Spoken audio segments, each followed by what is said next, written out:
Good evening. Please leave the light on. What shall we say of tonight's vigil, spent in the uncongenial company of Guy de Maupassant? How shall we explain his dreadful visitation? Is it only in the mind, or is it something more? Perhaps we must decide for ourselves, or perhaps we should not think about it too much.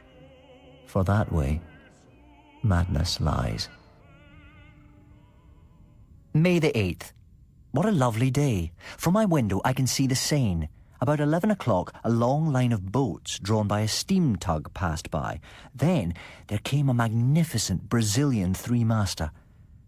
The sight of the vessel gave me great pleasure. May the 12th.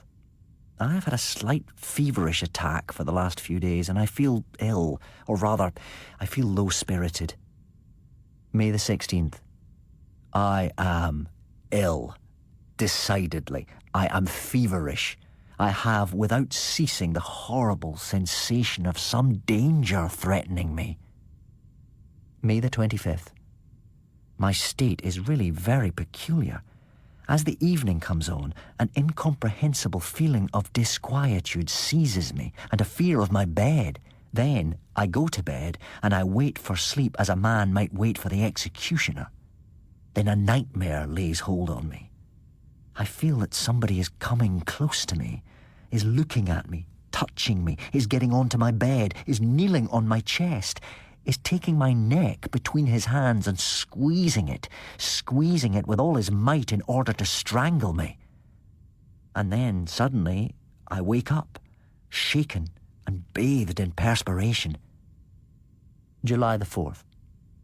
Last night I felt somebody leaning on me who was sucking my life from between my lips with his mouth. Yes, he was sucking it out of my neck like a leech would have done. Then he got up, satiated, and I woke up so beaten, crushed and annihilated that I could not move. July the 5th. Have I lost my reason? What has happened? What I saw last night is so strange that my head wanders when I think of it. As I do now every evening, I had locked my door. Then I accidentally noticed that the water bottle was full up to the cut glass stopper. Then I went to bed and fell into one of my terrible sleeps, from which I was aroused in about 2 hours by a still more terrible shock. Having recovered my senses, I was thirsty, so I lighted a candle and went to the table on which my water bottle was. I lifted it up and tilted it over my glass, but nothing came out. It was completely empty. I looked at it with fixed eyes, trying to solve the puzzle, and my hands trembled. Somebody had drunk the water, but who? I? I, without any doubt. In that case, I was a somnambulist, was living, without knowing it, that double mysterious life which makes us doubt whether there are not two beings in us. I must go away. I shall start for Paris immediately. July 30th. I came back to my own house yesterday. Everything is going on well. August 6th. This time, I am not mad. I have seen. I can doubt no longer. I have seen it. I was walking at 2 o'clock among my rose trees. I distinctly saw the stalk of one of the roses bend close to me, as if an invisible hand had bent it, and then break, as if that hand had picked it. Then the flower raised itself and remained suspended in the transparent air 3 yards from my eyes. I am certain now that there exists close to me an invisible being who can touch objects, who is, consequently, endowed with a material nature, although imperceptible to sense, and who lives, as I do, under my roof. August the 7th. He drank the water out of my decanter, but did not disturb my sleep. August the 8th. I spent a terrible evening yesterday. I feel that he is near me, watching me, penetrating me, dominating me, and more terrible to me when he hides himself thus than if he were to manifest his constant and invisible presence by supernatural phenomena. August the 14th. I am lost. Somebody possesses my soul and governs it. I am no longer master of myself. I wish to go out. I cannot. He does not wish to, and so I remain. I am riveted to my chair, and my chair adheres to the floor in such a manner that no force of mine can move us. Then suddenly I must go to the foot of my garden to pick some strawberries and eat them. And I go there. I pick the strawberries and I eat them. Oh, my God, my God. Is there a God? If there be one, deliver me. Save me. Pardon, pity, mercy, save me. Oh, what sufferings. What horror. But who is he? This invisible being that rules me, this unknowable being, this rover of a supernatural race. August the 19th. I know all. I have just read the following in the Revue du Monde Scientifique. An epidemic of madness is at this moment raging in the province of São Paulo. The frightened inhabitants are leaving their houses, deserting their villages, abandoning their land, saying that they are pursued, possessed, governed like human cattle by invisible, though tangible beings, by a species of vampire, which feeds on their life while they are asleep, and which, besides, drinks water and milk without appearing to touch any other nourishment. I remember now that fine Brazilian three-master which passed in front of my windows as it was going up the Seine on the 8th of last May. I thought it looked so pretty. That being was on board of her, coming from there where its race sprang from, and he sprang from the ship onto the land. Oh, good heavens! The reign of man is over, and he has come. He whom disquieted priests exorcised, whom sorcerers evoked on dark nights. Without seeing him appear, he has come. What does he call himself? I fancy that he is shouting out his name to me, and I do not hear him. Yes, he is shouting it out. I am listening. I cannot repeat it. Horla.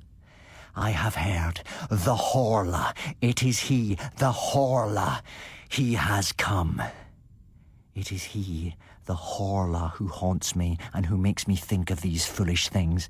He is within me. He is becoming my soul. I shall kill him. 20th. I have seen him. Yesterday I sat down at my table and pretended to write very assiduously. Behind me was a very high wardrobe with a looking-glass in it, so I pretended to be writing in order to deceive him. For he also was watching me, and suddenly I felt I was certain that he was reading over my shoulder, that he was there, almost touching my ear. I got up so quickly, with my hands extended, that I almost fell. Horror! It was as bright as at midday, but I did not see myself in the glass. It was empty, profound, full of light. But my figure was not reflected in it. How frightened I was. And then suddenly I began to see myself through a mist in the depths of the looking-glass, in a mist, as it were, or through a veil of water. And it seemed to me as if this water were flowing slowly from left to right, and making my figure clearer every moment. It was like the end of an eclipse. Whatever hid me did not appear to possess any clearly defined outlines, but was a sort of opaque transparency, which gradually grew clearer. I had seen him, and the horror of it remained with me and makes me shudder even now. August 21st. How could I kill him? Poison? Would our poisons have any effect on his impalpable body? No. Then... August 22nd. I sent for a blacksmith from Rouen and ordered iron shutters of him for my room. September 10th. Rouen, Hotel Continental. It is done. It is done. But is he dead? My mind is thoroughly upset by what I have seen.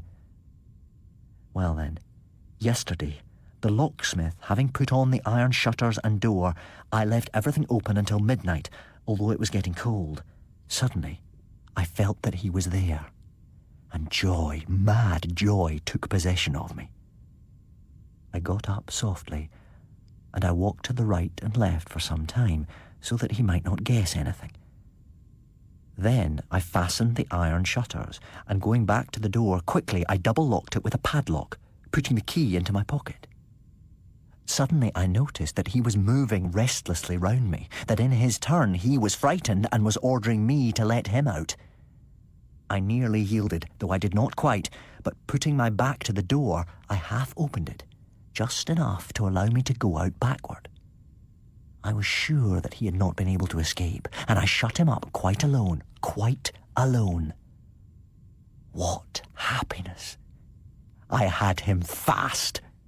Then I ran downstairs into the drawing room, which was under my bedroom. I took the 2 lamps and poured all the oil onto the carpet, the furniture, everywhere. Then I set fire to it and made my escape, after having carefully double-locked the door. I looked at my house and waited. How long it was. I already began to think that the fire had gone out of its own accord, or that he had extinguished it, when one of the lower windows gave way under the violence of the flames, and a long, soft, caressing sheet of red flame mounted up the white wall and kissed it as high as the roof.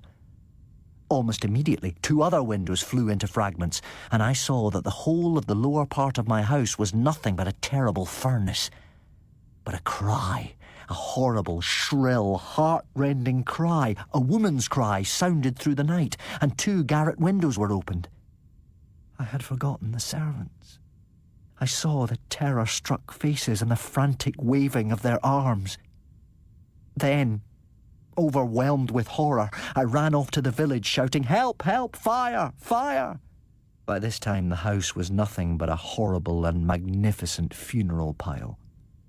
A monstrous pyre which lit up the whole country, a pyre where men were burning, and where he was burning also, he, my prisoner, that new being, the new master, the Horla.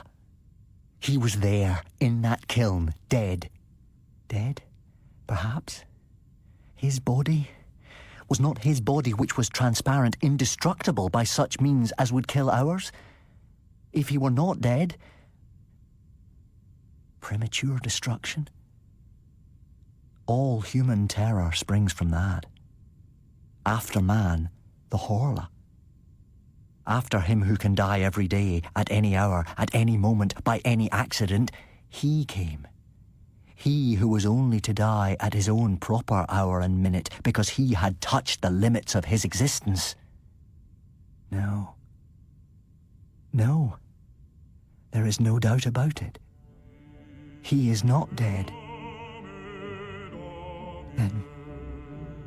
Then, I suppose I must kill myself.